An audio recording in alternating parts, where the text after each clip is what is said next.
The project involves the construction of flyovers at the Clock Tower, and at Kite House, the widening of Nsambya Road and of Mukwano Road, including the improvements of interfacing roads and junctions.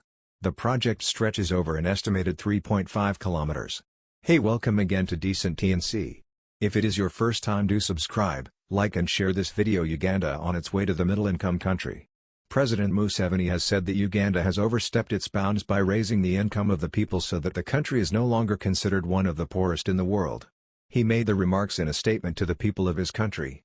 Countries with small economies are estimated to earn at least $1,036 a year. President Museveni has said that in the coming days, his country will have a budget of $45.7 billion and that it will be more than that. In each case, the people have, for the first time, been offered a chance to vote.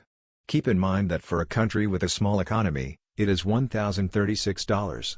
We have already exceeded that number. That's the decent thing to do, and it should end there. Just to confirm that Uganda has reached that stage, it requires that at least that number be left for 3 consecutive years. I hope we will succeed, Museveni said. During the coronavirus era, he said his country's economy had grown so much that even the Ukraine war had devastated the global economy, and Uganda, which had a market problem with sugar, alcohol, corn, milk, chickens, eggs and more,